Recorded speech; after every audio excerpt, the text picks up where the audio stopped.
Glória a Deus. Cumprimento os irmãos com a paz do Senhor. Cumprimento os irmãos com a paz do Senhor. Quem está feliz nessa noite? Então, encontre uma pessoa bonita do seu lado e dê um sorriso para ela. Glória a Deus. Ficou difícil aí? Se não tiver ninguém bonito aí, pode olhar para mim aqui, ok? Glória a Deus. Parabéns aos Gideões Missionários da Última Hora pelos seus 30 anos de existência, de festa. A festa está linda, está espiritual, os crentes estão com fome de Deus, os pregadores estão ligados no trono da graça, está caindo o óleo do céu sobre a nossa vida, e só não recebe quem não quer. Aliás, só não recebe aqueles crentes que são parecidos com girafa, né? Pescoço inclinado para cima, cabeça só come coisas daquilo que está lá em cima. Mas para essa festa Jesus só mandou comida para ovelha. E a ovelha que quiser comer vai ter que inclinar diante do Senhor e comer do pasto verdejante que Ele tem para dar. Quem está com fome e sede da justiça do Senhor aqui? Então não dá um grito, não dá um berro de glória a Deus nesse lugar aqui. Eu quero aqui louvar a Deus pela vida do pastor Cisino, pela vida do pastor Reuel Bernardino, que são os guerreiros, os atalaias que Deus levantou nessa nação brasileira para erguer a bandeira do Evangelho nas questões de obra missionária. Não há um trabalho de obra missionária como esse ao redor do planeta Terra. Então você está sendo privilegiado aqui nesse lugar. Queria aqui também agradecer a Deus pela vida do pastor Marco Aurélio, que é uma criatura única e ímpar, né? As pessoas têm vindo congregar aqui no pavilhão, pastor Marco Aurélio, pela sua disposição. Você transmite alegria. Irmã Adriana, o que a senhora coloca na comida desse homem? Queria saber o que tem na comida, na bebida dele, porque ele é elétrico, né? Marco, você é um amigo de anos. Qualquer coisa que eu falar a mais aqui, eu vou estar rasgando cedo. Mas eu vou contar para esse povo um fato que aconteceu na semana retrasada, que eu fiquei com ciúmes. Mas é um ciúme santo. Eu sou parlamentar, sou deputado federal, e para falar com a presidente, eu tenho que fazer um pedido 2 anos antes. Não é que o Marco Aurélio foi lá no palácio e não sei de que jeito, a presidente parou tudo que estava fazendo para receber ele.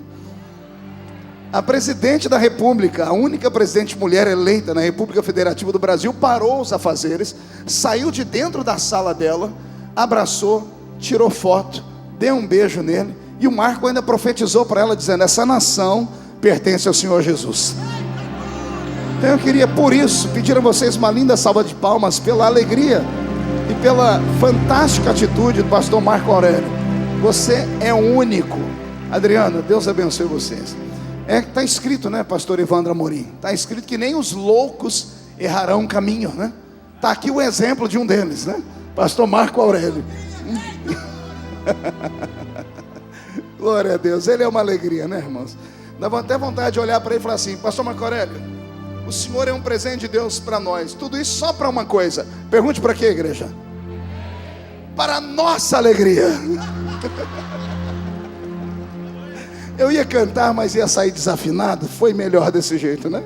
É melhor ficar quieto aqui. Queridos, antes de falar o que Deus colocou no meu coração, eu queria aqui, com muita alegria, fazer a divulgação de um material que está sendo lançado aqui nos Gideões Missionários da Última Hora, que é a Bíblia Cronos, de Nelson. O pastor Alderi Nelson de Carvalho, para mim, é uma das maiores cabeças pensantes da teologia moderna. Eu estudei teologia com ele, fiz o mestrado de teologia com ele, foi meu reitor. Ele não é normal, ele vê coisas que nós não vemos, e ele interpreta a Bíblia de um ponto de vista que nós não interpretamos. E ele está lançando aqui essa Bíblia, que é a Bíblia para quem é pregador ou quer ser pregador. É uma Bíblia em ordem cronológica. Então é uma Bíblia como a Bíblia foi escrita. Não sei se você sabia, os livros que estão na nossa Bíblia não estão em ordem cronológica. Tem livros que foram escritos 200 anos antes, e eles estão primeiro do que os outros que foram escritos de ordem mais certa. E a Bíblia não é apenas em ordem cronológica, ela é detalhada. Olha, isso aqui dá até para expulsar demônio. São 2 quilos de papel. Se você bater na cabeça de um endemoniado, não sobra nada. Nem o demônio, acho que vai até a alma do endemoniado embora, né? Essa Bíblia está aqui Não, calma, onde é que está aqui o negócio? Onde é que está? Na loja do Mega Vigilhão Revolution. Meu Deus do céu.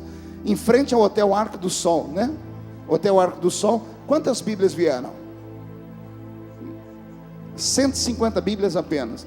Ela custa R$215. Faz até em quantas vezes? Até em 3 vezes no cartão. Aceita a sogra da gente no negócio?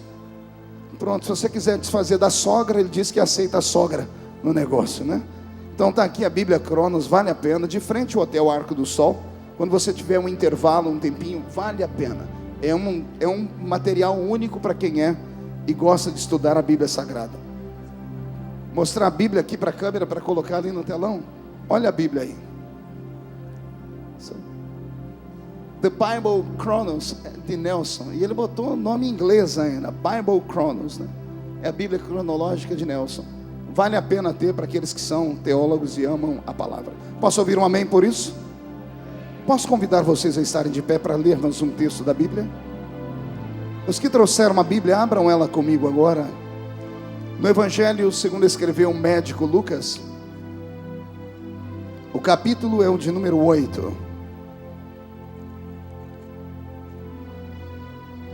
Capítulo 8 do Evangelho segundo escreveu São Lucas. E o versículo é o de número 43. Um pouquinho de agudo aqui em cima. Glória a Deus. Lucas capítulo 8, versículo de número 43. Quem encontrou, diga amém. Quem não encontrou, peça socorro.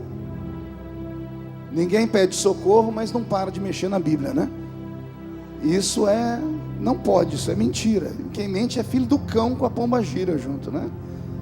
Está escrito assim: e uma mulher que tinha um fluxo de sangue havia 12 anos, gastara com os médicos todos os seus haveres, e por nenhum deles pudera ser curada. Chegando por detrás dele, tocou na orla do seu vestido, e logo estancou o fluxo de seu sangue. E disse Jesus: quem é que me tocou? E negando todos, disse Pedro e os que estavam com ele: Mestre, a multidão te aperta e te oprime, dizes quem é que me tocou? E disse Jesus: alguém me tocou, porque bem conheci que de mim saiu virtude. E então, vendo a mulher que não podia ocultar-se, aproximou-se tremendo e prostrando-se ante ele, declarou-lhe diante de todo o povo a causa porque ele havia tocado e como logo sarara. E ele lhe disse: tem bom ânimo, filha, a tua fé te salvou, vai em paz. E quem crê nesse texto, diga glória a Deus.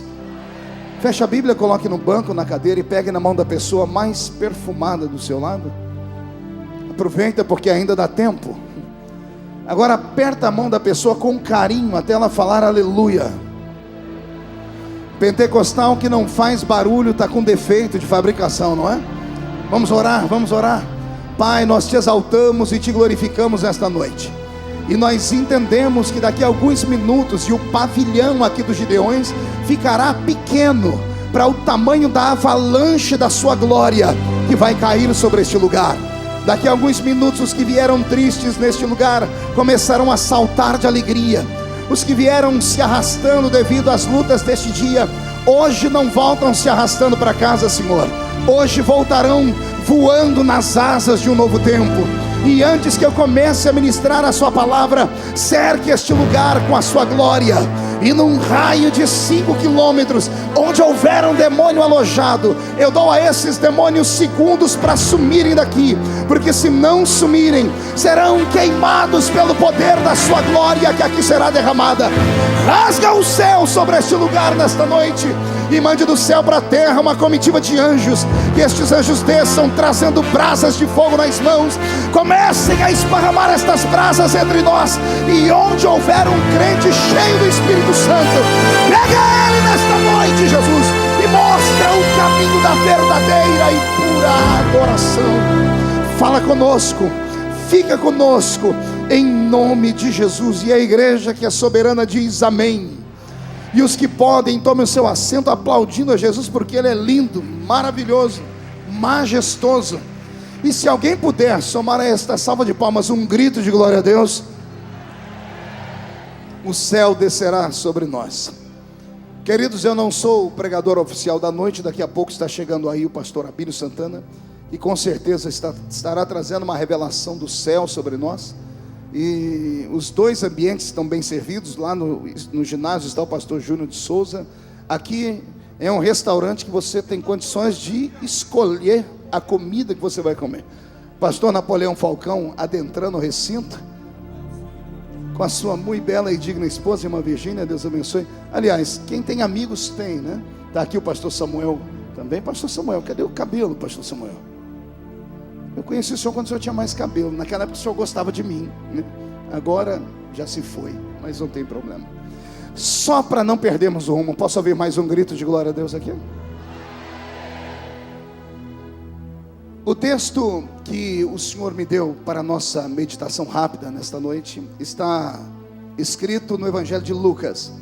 O Evangelho de Lucas é conhecido pelos teólogos como o Evangelho perfeito, porque o médico que o escreve com riquezas de detalhes. O homem que o escreve nunca andou ao lado de Jesus, mas pelo que ele escreve parece que era amigo íntimo do Espírito que havia em Jesus de Nazaré. Na vida de Lucas eu entendo que mesmo não tendo andado ao lado do mestre, mesmo não tendo conhecido o mestre, é possível ser íntimo do mestre. Aliás, eu tenho um exemplo disso aqui dentro deste ginásio. Os que estão aqui, possivelmente ninguém nunca viu Jesus, salvo aqueles que já foram arrebatados e tiveram o privilégio de contemplar a face adorada do mestre. Os que estão aqui na minha frente, na minha retaguarda, possivelmente nunca tiveram um contato imediato de primeiro grau com Jesus. Todavia, nem por ter estado ao lado dele, ou por não ter estado ao lado dele, isso não mudou o seu estilo de vida, pelo menos não na adoração. Os que estão aqui sabem que a presença dele é real, e que ele é vivo, e que ele está entre nós, e que a qualquer dia desse uma trombeta vai tocar no céu. E quando essa trombeta tocar, aqueles que estiverem preparados, subiremos para estar com ele. Aliás, se a trombeta tocar daqui 5 minutos, e aqui dentro deste pavilhão só 2 crentes subirem, eu sou o primeiro. Quem é o segundo? Deixa eu ver. De verdade, você tem certeza disso?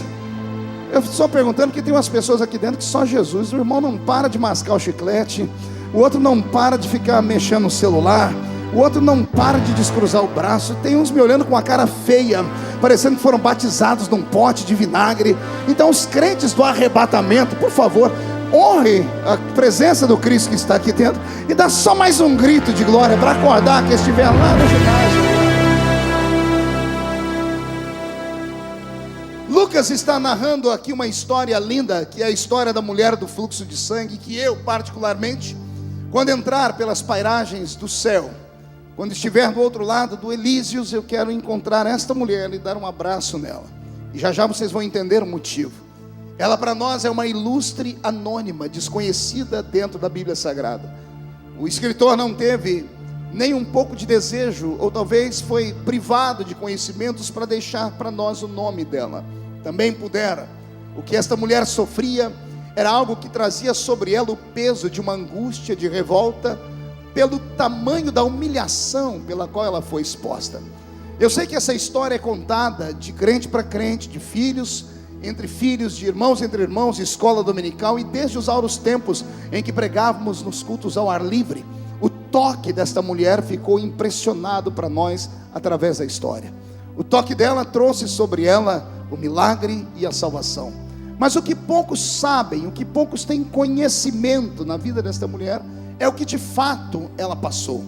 Quando nós lemos a história dela e entendemos que ela já adulta, gasta tudo que tem com sua família e não se vê livre jamais desta moléstia, já toca o nosso coração. Mas quando você se aprofunda na história dela, como eu fiz, é impossível não derramar lágrimas. Imagine vocês que a tradição do povo oriental, entre eles os hebreus, acerca da mulher, acerca da figura feminina, era muito hostil. Uma mulher no Velho Testamento, uma mulher no Oriente Médio, uma mulher que vivia nos tempos de Cristo, há 2000 anos atrás, elas eram destratadas pela sociedade.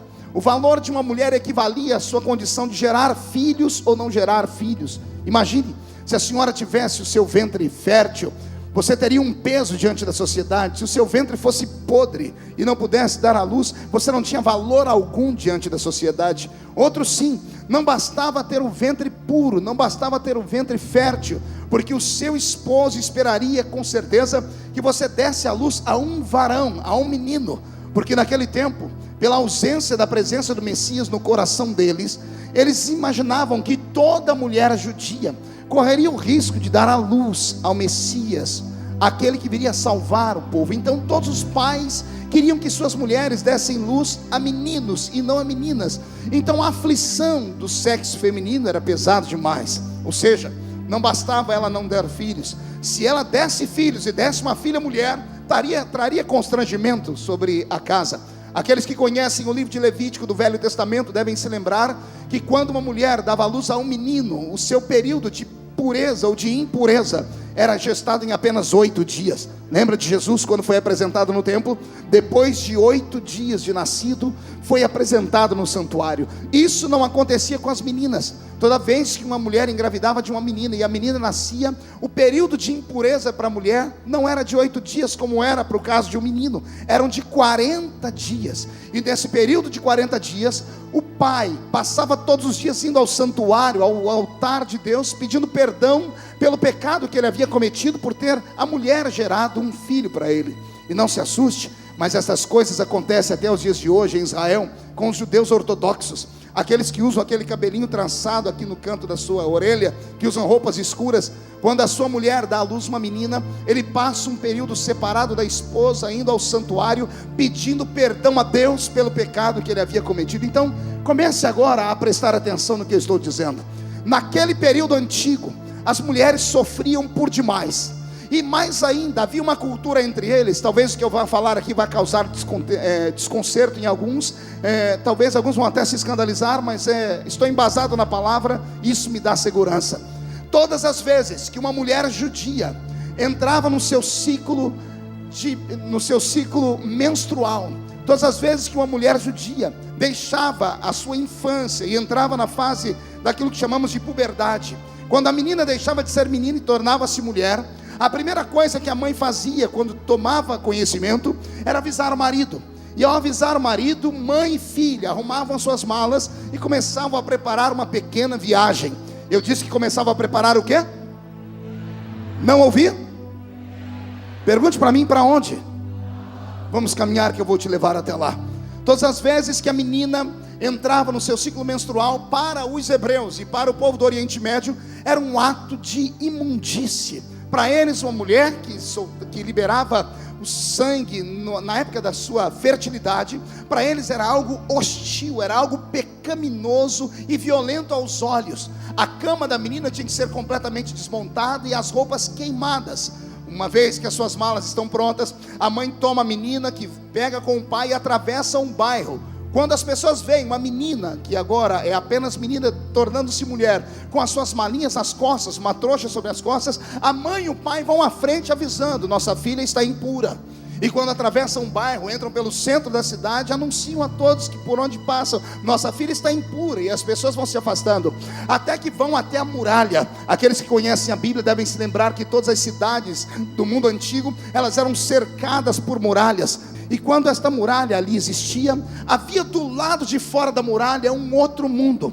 Um mundo ruim, um mundo hostil, um mundo onde somente pessoas ignoradas pela sociedade podiam habitar. Esse mundo, esse pequeno lugar, era chamado de Vale dos Rejeitados. Qual é o nome do vale, igreja? Acotovele o seu irmão, diga: Vale dos Rejeitados. Preste atenção, respirando e dando glória a Deus.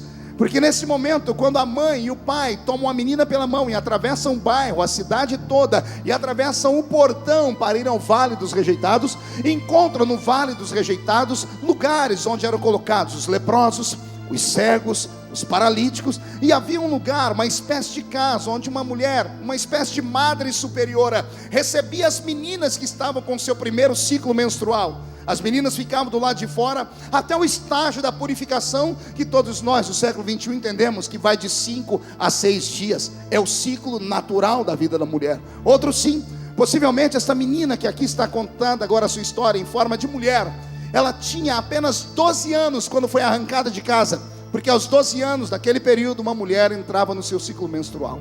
Imagine vocês, essa menina da minha história saiu de casa como menina, saiu de casa como uma pré-adolescente, saiu de casa como alguém que está se tornando mulher, com 12 anos de idade, atravessa o bairro onde todos sabem da sua impureza, atravessa o centro da cidade onde todos sabem da sua impureza, atravessa o portão e é entregue na mão de uma mulher que vai cuidar dela. Mas há uma esperança. A mulher e a mãe dizem à menina: fique calma, a sua mãe passou por isso, a sua avó passou por isso, a sua bisavó passou por isso. Se traçássemos a árvore genealógica dela, todas as mulheres da família passaram por isso.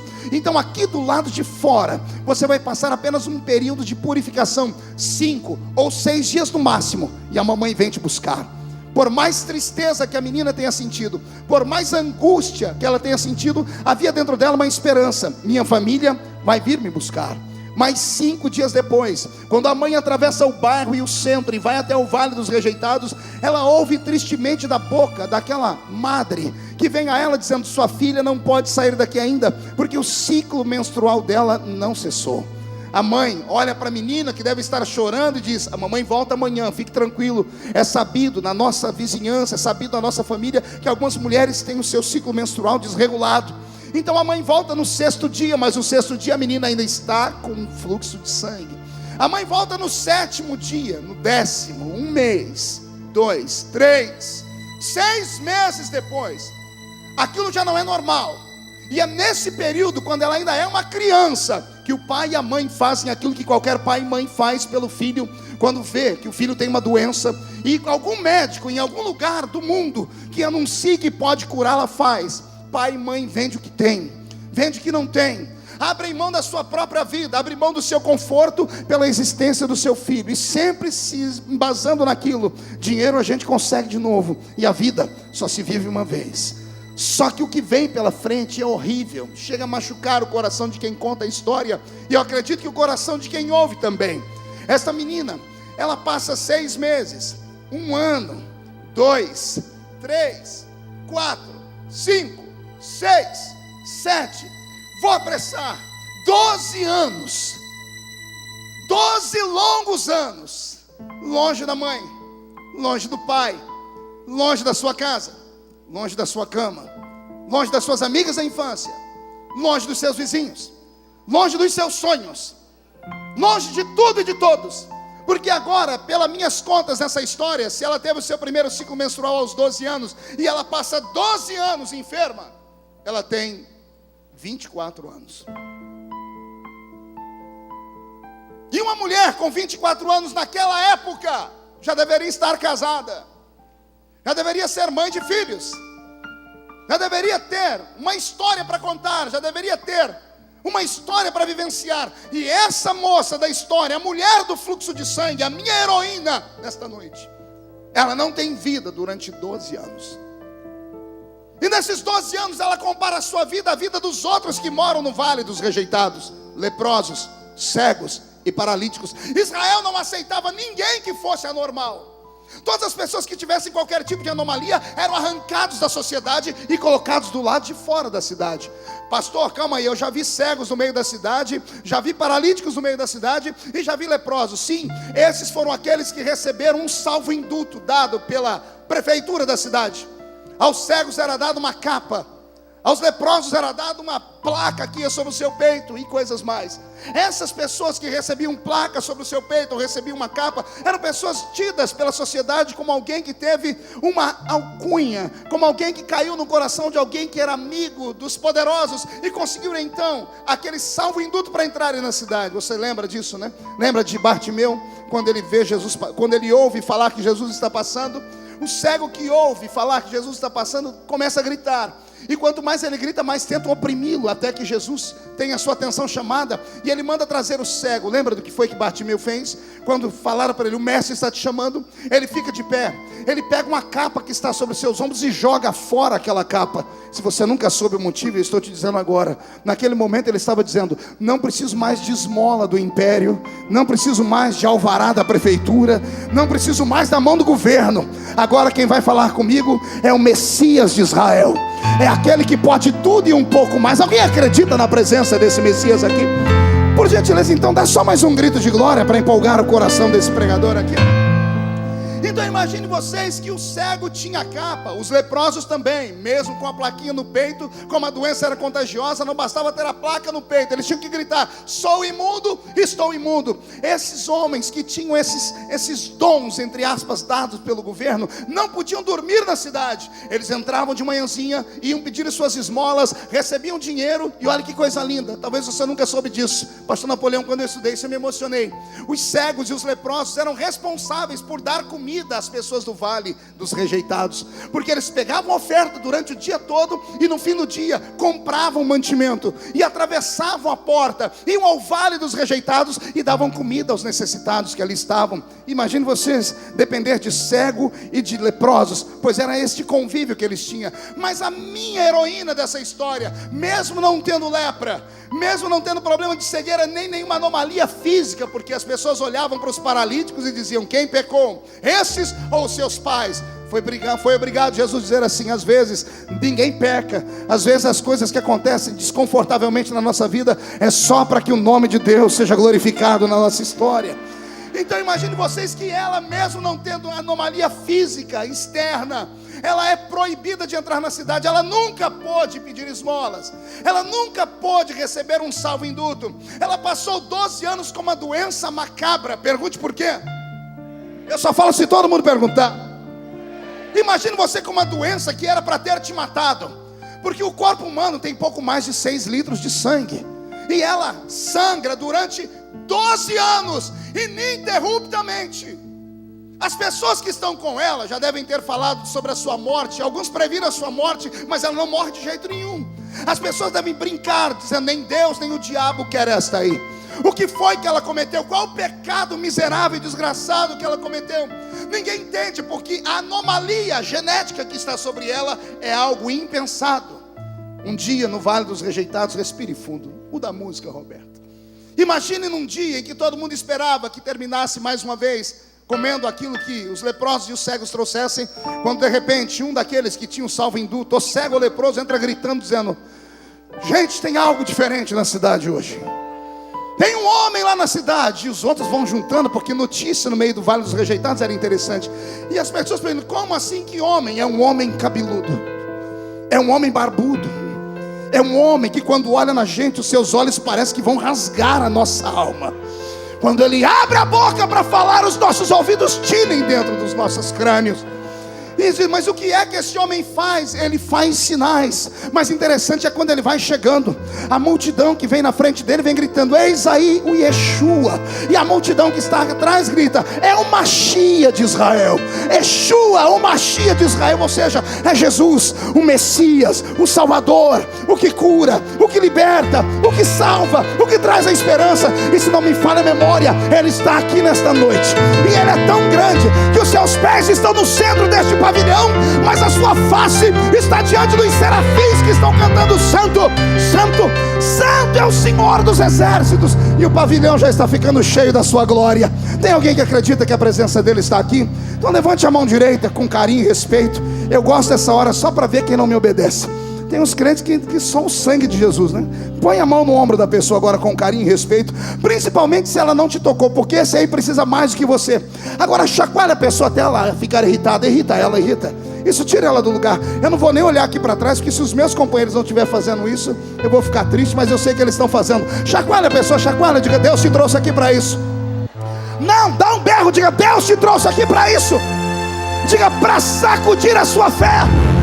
Nem tudo está acabado, o Messias está aqui.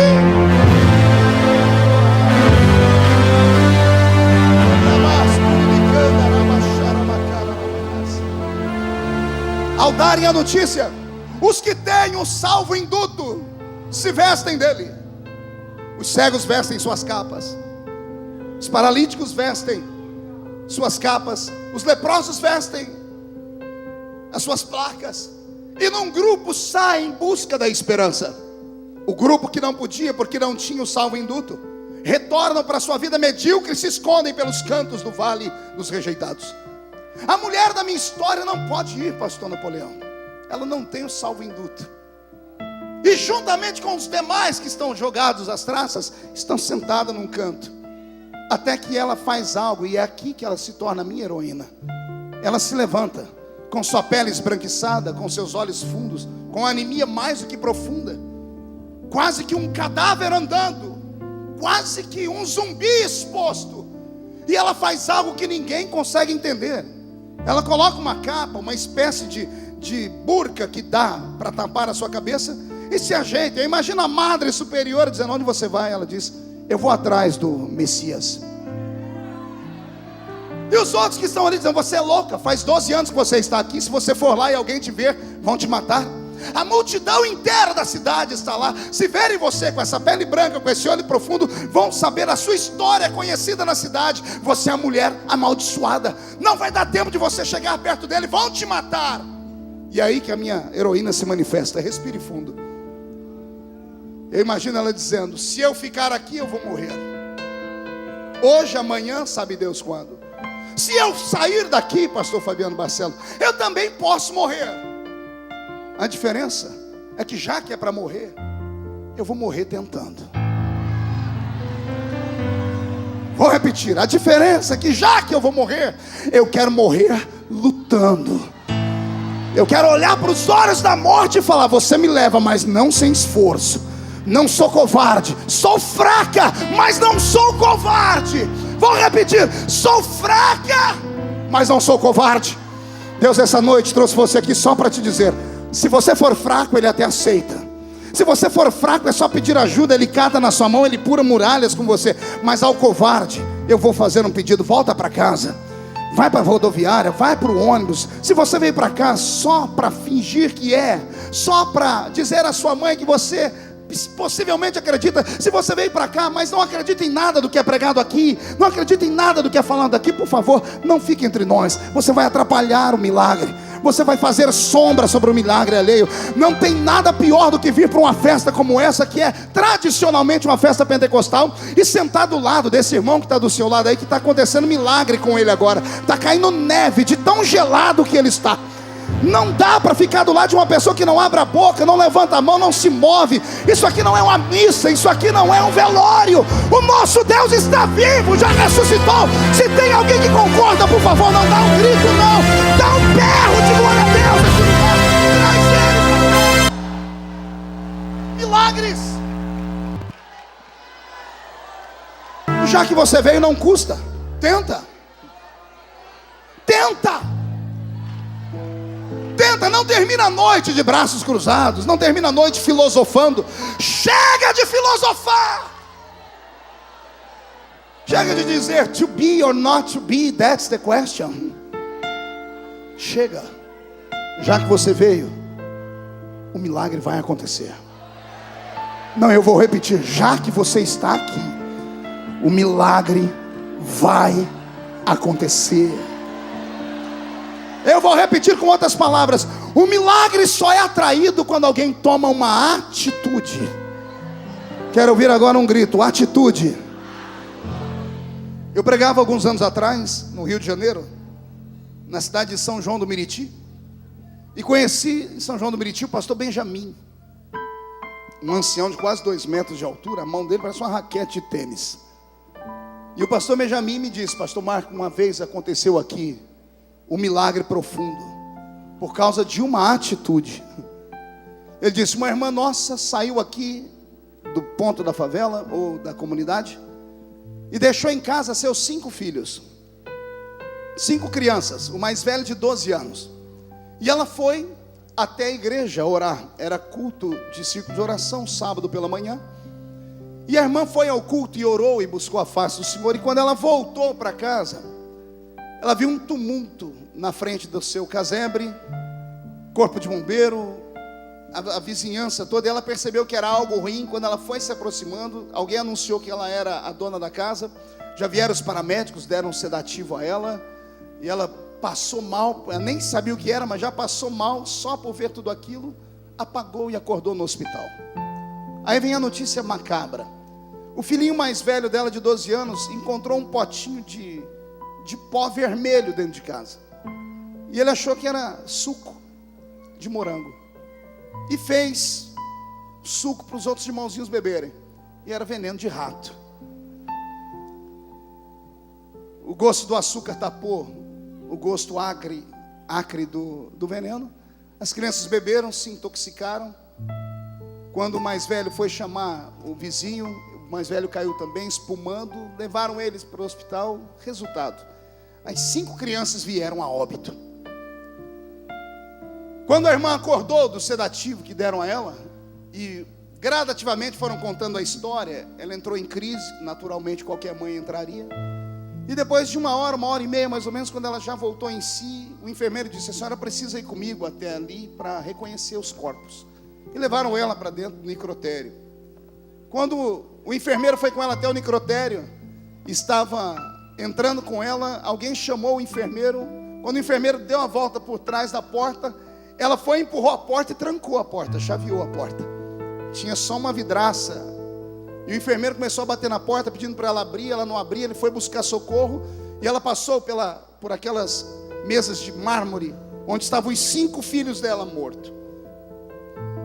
E o pastor Benjamin disse que ela chegou perto de todas as crianças, tocou na cabeça de cada uma delas e começou a chorar e olhar para o céu e dizer: Jesus, eu estava orando.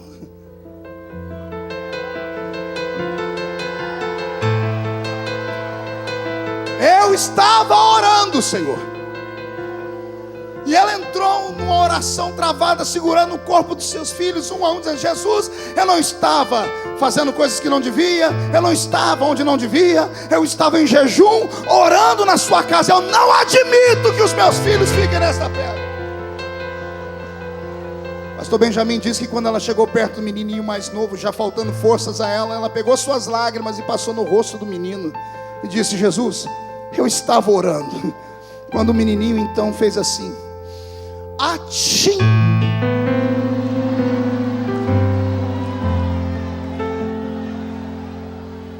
Quando o primeiro fez a tichinha, ela saiu correndo e passando a mão nas lágrimas dela e passando no rosto dos outros. Jesus, eu estava orando por esse aqui também, por esse aqui também, por esse aqui também. As 5 crianças voltaram à vida. O jornal Globo não divulga, isso a Rede Globo não fala. Nós sabemos o Deus que é capaz de fazer tudo e um pouco mais. Quem acredita no seu Deus? Então, por favor, comece a adorar. Comece a adorar, o seu milagre está chegando também. É só dizer: papai, eu não estou aqui brincando, eu não vim para a praia, eu não vim para comer camarão, eu vim, Senhor, para orar. Eu estou orando, eu estou orando, eu estou orando, eu estou orando. Deu um tumulto no hospital. Ela abriu a porta, as crianças saíram ainda meio tontinhas, todas voltaram à vida. Quando a notícia esparrama no hospital, vira um pandemônio. Daqui a pouco levaram essa mulher para uma sala com o médico também chorando, tremendo, porque ele foi que atestou que as crianças estavam mortas. Mal conseguia fazer uma receita. Ela disse: para que isso aí, doutor? Ele disse: olha, eu quero que a senhora leve essa receita e dê para os seus filhos a cada meia hora um copinho de leite, para ajudar a desintoxicar. Aí a irmã fechou o rosto, começou a chorar, disse: doutor, eu sou muito pobre, eu não tenho dinheiro para comprar leite para os meus filhos desse jeito. Ela disse que o médico deu um murro na mesa, olhou para ela e falou assim: mulher, com a fé que você tem nesse Deus, se você falar com ele agora, ele faz o encanamento da Parmalat dentro da sua casa. Vai brotar leite pela torneira da sua casa. Gente, eu sou daquela época onde a gente acreditava em milagre. Alguém acredita em milagre nesse lugar? Quem veio em busca de um milagre? Então, por favor, dá mais um grito. Só mais um, só mais um. Isso, chacoalhe alguém do seu lado. Diga: acredita por você, acredita por mim. O milagre não vai acontecer. O milagre já está acontecendo nesse lugar. Você crê nisso? Tome o seu assento, por gentileza. Eu encerro aqui. Mas eu vim aqui só para uma coisa nessa tarde: dizer para você que milagres acontecem na nossa vida quando tomamos atitude. A atitude da mulher do fluxo de sangue deu a ela um milagre. Ela rompeu a multidão. Ela não encostou no cabelo de Jesus, ela não pegou o suor dele, ela colocou a ponta dos dedos na roupa dele. E quando ela encostou na roupa dele, Jesus travou e disse: alguém me tocou. Os discípulos: Senhor, tem uma multidão te apertando. Ele disse: não, alguém tocou na minha unção, alguém tocou no meu milagre. Alguém tocou na minha virtude. Pode ter uma multidão aqui, mas só alguns vão receber o batismo com o Espírito Santo nessa noite. Só alguns vão receber o milagre. Não adianta ficar me olhando com essa cara feia, parecendo que foi batizado num pote de vinagre. Vou soltar tudo aqui. Não adianta ficar com esse olho seco, parecendo olho de sapo que morreu no dia de enchente. Nem com essa boca travada, essa boca de aço, essa língua de ferro, esse queixo de concreto. Milagre se conquista no grito, no toque, na atitude. Por favor, extravasa, deixa Deus te tocar.